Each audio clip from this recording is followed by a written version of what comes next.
Hey everybody, welcome back to the channel. I hope you're all doing well. Today we have a full moon in Sagittarius that we are experiencing today that I am going to go over with you. We'll take a look at the chart. We'll talk about the Sabian symbol. We'll talk about the aspects. But before we get to that, there's a couple things. Number one, I'm sure you're noticing the audio video is still not syncing up for me. And you would be correct. What it is, I have yet to figure out. Definitely has something to do with the bandwidth, the internet connection, because the video is going to take more bandwidth than the audio. So something is lagging there, and I've done everything I can do. So I know it's super annoying, and I apologize. Please be patient. Hopefully, I will get this resolved soon. I mean, after all, Mercury is in Taurus, and Taurus is Mercury's a little sluggish in the sign of Taurus, and Taurus is our resources. So who knows? Hopefully and miraculously, I'll get somebody to explain it and look into this for me a little bit more, and hopefully get the value that I pay for in terms of my internet connection. Anyway, that's my Mercury and Taurus story. So anyway, sorry guys. I know it's irritating. Maybe just put it on listen and not watch the videos so much. Anyway, I also wanted to thank everybody that participated in the football fundraiser, reading fundraiser for my grandson. And that was a lot of fun. I still do have a couple of days left on the calendar. So if you're interested in getting a reading, anywhere from $25 to $31, I do have a couple squares that are taken in there, but I don't have that with me.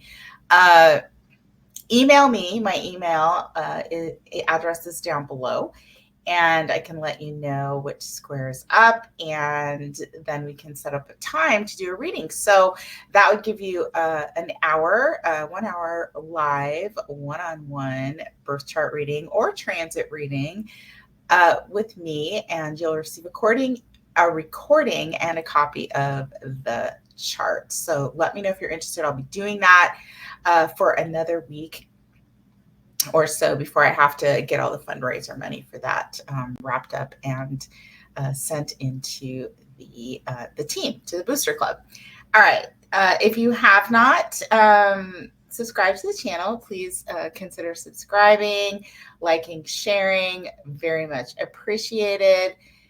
And if you are looking for, like I said, a personal reading, it doesn't have to be for the fundraiser, anytime in the future, you can get a hold of me. My website's down below, and my email address, like I said, is down there as well.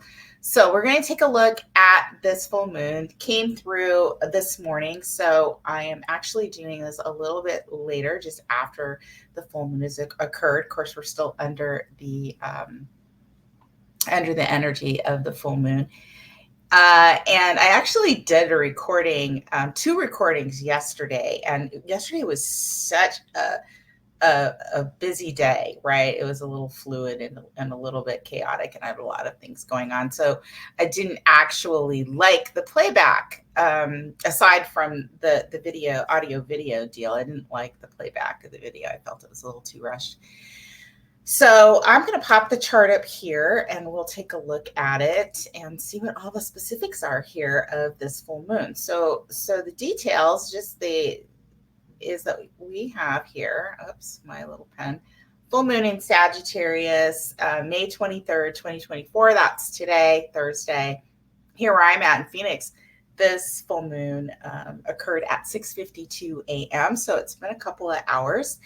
If you're on the East Coast, this full moon occurred at 9:52 a.m. And of course, West Coast right now is on the same time as I am here. So that's what we're looking at. If you're elsewhere in the world, check your time zone converter for when this full moon is happening in your area. I'm going to move this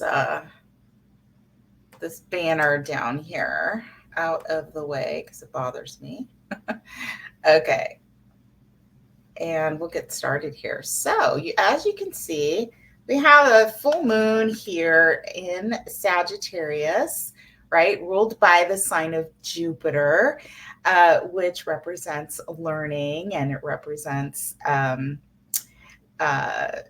opening up and having the ability to see the bigger picture, right? But Sagittarius is a mutable fire sign, so very changing. And this tells us whenever we have a lunar event in a mutable sign, that there's likely going to be some kind of change or information coming in to sort of give us, open our mind a little bit, right? I mean, Jupiter and Sagittarius represents truth, and growth as well, wisdom.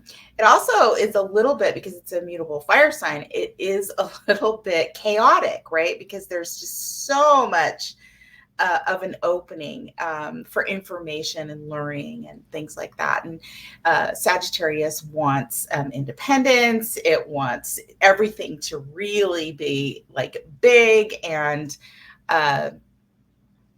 moving very quickly. So yeah, sometimes when we have a Sagittarius lunation, or the moon's in Sagittarius, things can get a little bit chaotic as well, right? Moving too quickly, too much going on, things just kind of getting too big. So we have to sort of watch out for that when we're talking about a moon in Sagittarius. Of course, the opposition, right? And oppositions are relational. So usually when we have lunar events come around, we're dealing with two sides of an issue, right? Sometimes it's within a relationship, or it's just a situation and a decision, something that needs to be balanced. And the opposite of the full moon in Sag is the sun in Gemini. Gemini tends to get bogged down sometimes with the details. It has a very good and strong ability to see both sides of any situation and to really kind of try and look at things in a very logical manner. Of course, Gemini is the sign ruled by Mercury. So we are talking about the mind and communication, but in a much more detailed kind of way, right? Gemini is about learning and communicating. So when we have a full moon like this, one in Sagittarius, we can definitely bet, things are going to be moving and changing quickly, but it's going to be a lot of movement of information. Something could come about through a message, through a conversation, an interaction of some sort, or just some kind of quick and fast moving sort of change, right? Flow of information. So again, oppositions, there's something that has to be balanced. So we'll look at the ruler here of this lunation, which is Jupiter. Let me get this out of the way here. Jupiter rules Sagittarius.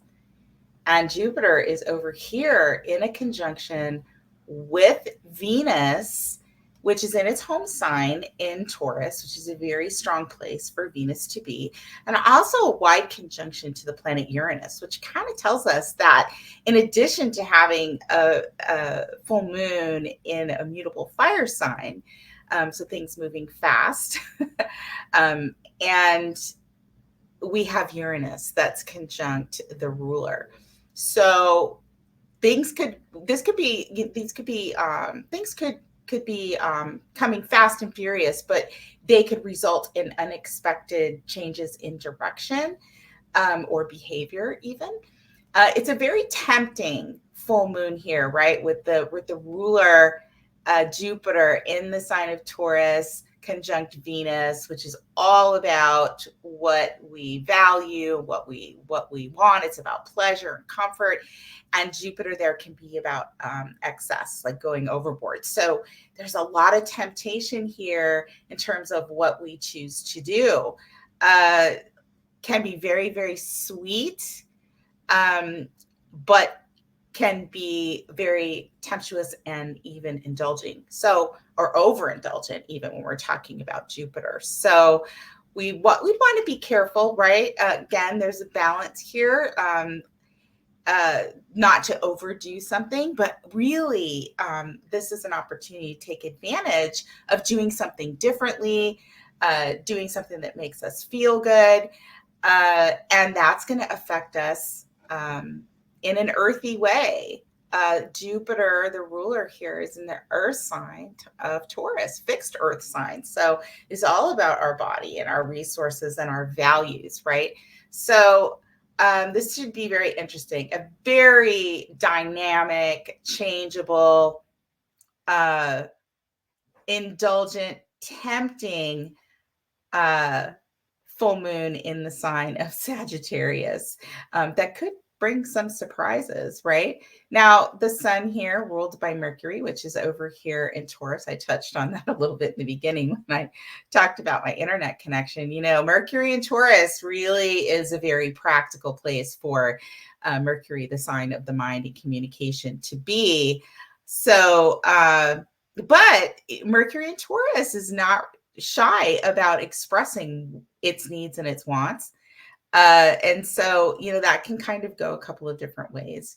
The sun that in Gemini, which is ruled by this Mercury in Taurus, you know, Gemini wants us to see both sides, but Gemini can sometimes also get bogged down a little bit in terms of trying to see both sides enough in terms, and the overall effect can be that we're spreading ourselves too thin, right? So Gemini is the sign of this and or that can be true.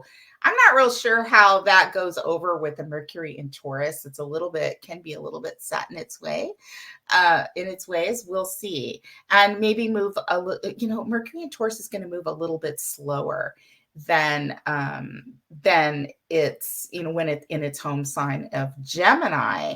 Maybe that's a good thing, you know, if we have just a lot going on, a lot of choices, a lot of temptation, and a lot of fluidity in the environment, right? That could actually lead to some kind of chaos.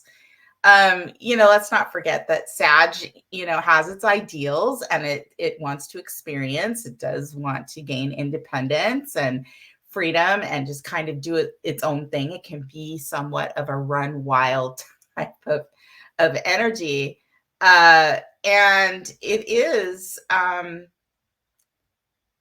but it is supported, right? We've got a nice sextile to Pluto, right? That if we, that you know, this can force us to kind of look at the past a little bit, right? Pluto is retrograde. It's in the sign of Aquarius, so we're talking about you know, our hopes and our dreams, you know, who we associate with. It's an intellectual, fixed air sign. So it can sort of temper this sort of run wild, potentially chaotic energy with the Sagittarius moon in terms of grounding us into actually looking at things in a little bit more intellectual, even possibly emotionally detached in some way, which can be good, you know, if you know, we're getting out of hand in terms of, you know, our movements or our ideals, or, you know, try to figure out the direction that we're going, or what we're going to say or think. The sextile to Pluto and Aquarius can kind of ground us into maybe, you know, reflecting on actions from the past, and knowing that we want to move into a different place going into the future, because Aquarius is all about doing things differently, going after our hopes and dreams, and you know, get our goals, right? Attaining our goals. So the sextile there, which is a nice harmonious aspect, kind of is supportive. Maybe saying, you know, maybe we did something a certain way in the past and now we want to do something different based on our future goals, right? So I think there's some support there with Pluto. So that's a very nice aspect that gives us the ability to sort of see things in a little bit deeper way than maybe Sagittarius, right, would normally do. And of course, when we have a sextile, we also have a trine. So Pluto is trining the opposition there in Gemini, and that's very powerful. So that, you know, this is stabilizing in terms of, yes, we can take advantage of the situation at hand or the information that's coming forth. But we can be strategic in how it is that we choose to decide what direction we're going to take, right? We can be a little bit more strategic. It sort of pulls us into a little bit more of, yeah, this is presenting itself, but let's take a look at the implications going into the future and where it is that we want to land, right? What direction are we wanting to go? So very nice for that. The moon is also trining, and it's an out of sign trine. Some astrologers will say it doesn't count because only in sign, but that's if you're looking at whole sign only. But I do Placidus. So we've got an out of sign trine to the planet Neptune, which can soften up that Sagittarius energy a little bit, right? Sagittarius tends to have very strong opinions, and sometimes, especially if in a lively debate, right, with a Gemini, that is getting right down to the details, right, and arguing both sides of something. It doesn't have to be an argument, but right. But Neptune here in Pisces can say there, and that's a trine, so that's going to flow nice and easy, can sort of help us realize what's important and what's not. Again, that's another supportive a supportive aspect, but it can just sort of, Pisces is water. It is sensitive. It's very intuitive, right? So it brings a little bit of sensitivity into that Sagittarius energy, and compassion as well. There's also a little bit of a sense of like sacrifice or the ability to sort of be able to let something go. And a trine is of the nature of Jupiter, so that's a very large free flowing energy coming from this moon. So it might be, we're going to let this go. I don't always have to be right. Or, I realize based on the information that came in, based on the interaction, that I have to let something go if I want to accomplish something else, while considering the future, looking into the past. This is a very nice aspect as well that can sort of keep us grounded. That Pluto in Pisces is about the past. It is about letting things go, and it is about our emotional body. So it could just be a feeling or sensitivity, or a dragging down of sorts, even of this very big and powerful Sagittarius energy. So even depending on where you're at, this could be something that you might feel is working against you in terms of, you're feeling very sensitive. Maybe you're physically not feeling good. And there are opportunities presenting itself that, you're wanting to take advantage of, but maybe you're not feeling it. Take that maybe as a sign that intuitively, or just, in sort of an otherworldly kind of way, you're being directed to sort of temper down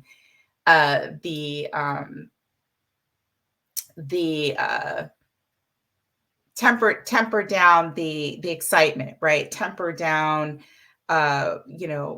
the direction that you're wanting to go, or just sort of, take it a little easier, right? So if you're feeling like that, pay attention to that, because it absolutely means something, right? And we have a Neptune here that is in aspect with the ruler of this new moon. So or this full moon, which is Jupiter, conjunct 29 degrees, which, by the way, signifies the end of the cycle for Jupiter that's been in Taurus for an entire year, right? Expanding our knowledge and teaching us lessons regarding our values and our resources, and, things about, our bodies, how we feel about ourselves, what we consume, what's good for us, what's not, all of those things. Neptune is sextiling Jupiter conjunct Venus, which allows us to pay attention to that subtle intuitive feeling, whether it's in our body or in our mind, right? And realizing that, if we want to maintain, like, it's kind of saying like, well, you can have and you can indulge, but pay attention, use your intuition. take that opportunity to realize that if you're feeling a little slow or a little emotional, that there's a reason for that. And that can, because a full moon in Sagittarius, yes, how optimistic and, how growth and there's good luck as well, weaved into a full moon like this, but we don't want to get carried away. So Neptune, I think, is allowing us to sort of feel into the situation. We just have to pay attention to it because it might be subtle, right? Like remember the higher purpose, the higher meaning, and know that if there's something that's flattening out or our joy or our experience or something niggling at us, that there's a reason, right? I mean, the universe doesn't want us to get off track of what our tangible material goals are and what's important in terms of taking care of ourselves and our body. So pay attention to that because there's an opportunity there. What else do we have here? I talked about Uranus, right, which is ruling Pluto. So things could change very quickly. And it's going to be important to, again, I think Neptune is a big player here in really paying attention to how we're feeling, what's going on with our bodies and with our just overall feeling, like how are we feeling? And yeah, take advantage of all the sweetness of this full moon, but just be careful not to let things get out of hand, right? Think through things. And some of these aspects give us like sort of some reins to sort of say, whoa, I don't want to throw out my long-term plans and goals for short-term, I don't know, what's the word I want to use? Short-term, it's like immediate gratification, short-term gratification, throw away your long-term goals. Because there is a lot going on right now at this time of year, a lot of change, always is at this time of year. We've got kids graduating from school and we've got celebrations, graduation things going on. We've got here in the United States, Memorial Day holiday. So there's a lot of change and a lot of things going on in the environment as we just are starting summer. So I think this is about have fun, realize there's a lot of temptation, do what makes you feel good, don't go overboard, and remember what your long-term goals are. And if that means you're sacrificing something for the sake of feeling better, or it becomes something emotional, or you feel slowed down a little bit, that might be, sort of like a gift from the universe, right? Maybe just a little bit. Anyway, so that is the full moon. We're going to take a look at the, and another thing too, I wanted to point out. So we have the full moon ruled by Jupiter. We have Jupiter obviously down here, conjunct Venus. We have Neptune. That's why I say I think Neptune is significant, because Neptune is also ruled by Jupiter. So there's a lot of Jupiter here. We also have Venus, which is conjunct Neptune, which is Venus is in its exaltation in the sign of Pisces, right? So there is a connection between the past and our sense of feeling and our intuition and what we have sacrificed or are willing to sacrifice, what our higher purposes. There's a lot here that is riding on the planet Jupiter. So a very, very highly infused full moon when it comes to Jupiterian energy.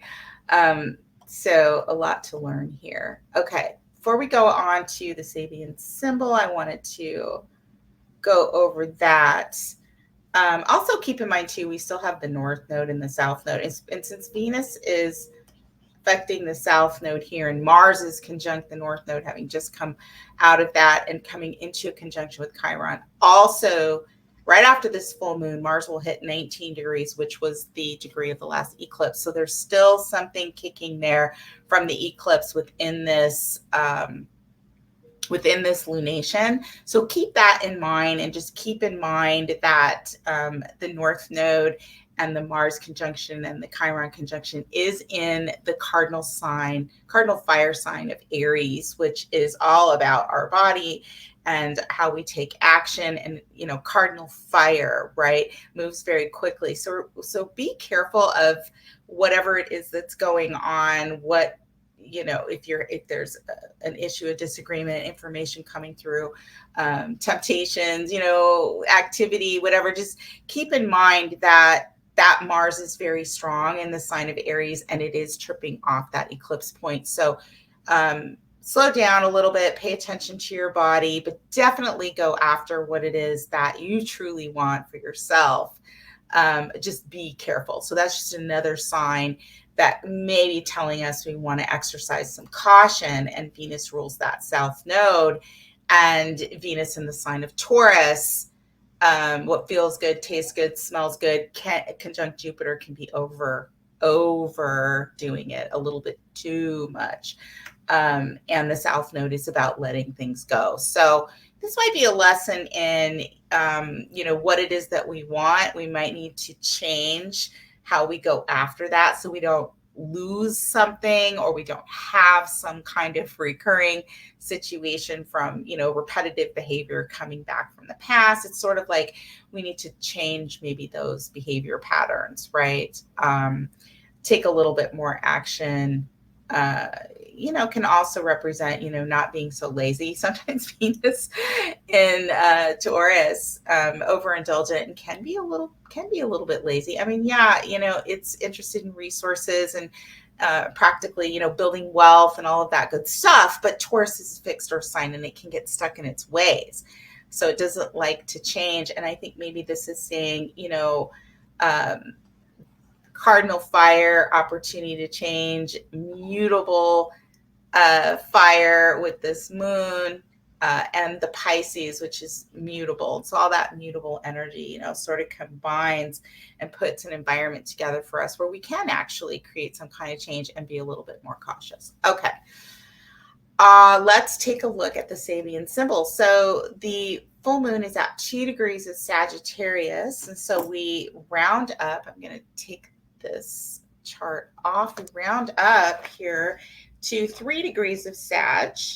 And what do we have here? All right, 3 degrees Sagittarius. 2 men playing chess.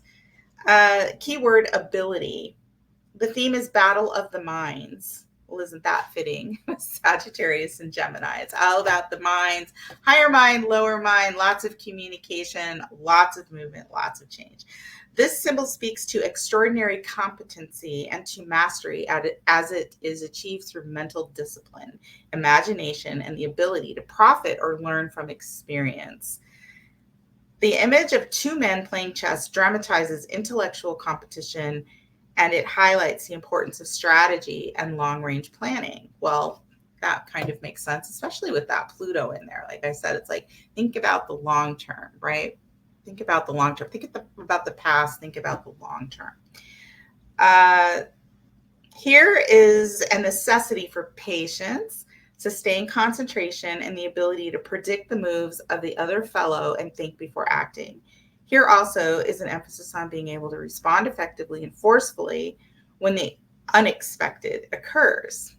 Well, there we go. We have the Uranus there that I said things could change quickly and something unexpected could occur. The goal in chess is to limit the king or highest authority figure by blocking every move he could possibly make. The suggestion here is that a potential loss of freedom is at stake. Positive at its highest, this symbol represents unusual intelligence, keen insight, and a love of mental challenge. Negative would be psychological one-upmanship or a lack of cooperation. Today, the accent is on strategy and planning your moves wisely before you make them. Opportunity. Your greatest advantage lies in knowing the habits and behavior patterns of those you are dealing with. Be willing to make short-term sacrifices for long-term goals.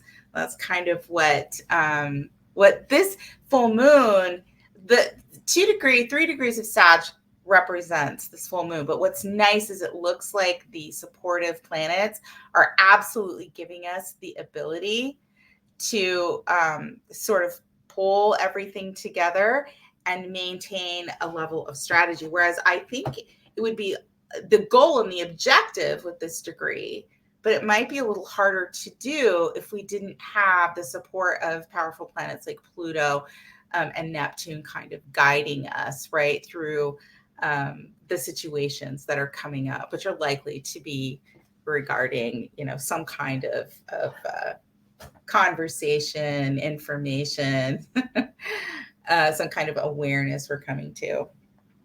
Very interesting. Let's see, your greatest advantage, that's what we talked about that, have a plan.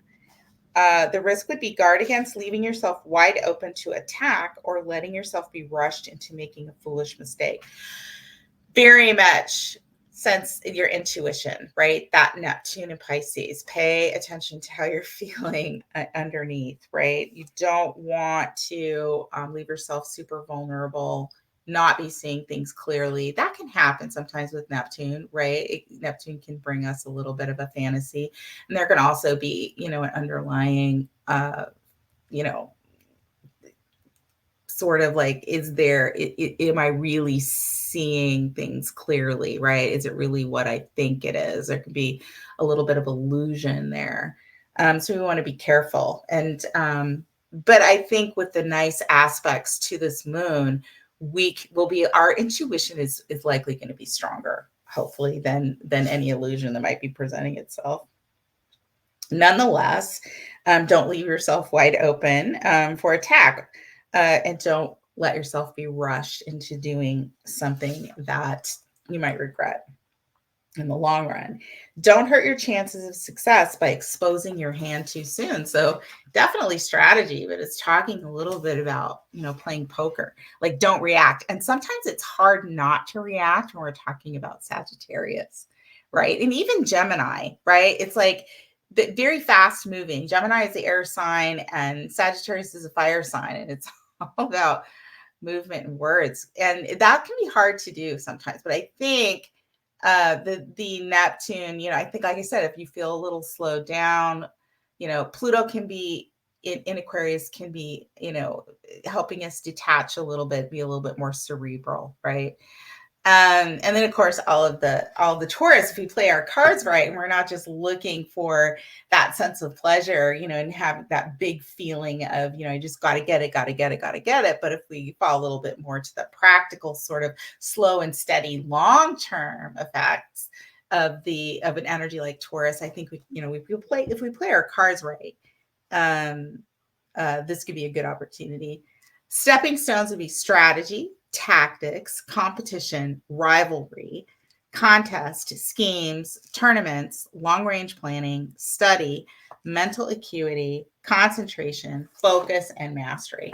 So this is basically do your homework, right? Sagittarius has a wealth of knowledge, a lot of wisdom through experience. Gemini can bring that down into the details and connect the dots to situations. Very, very good at coming up with a strategy.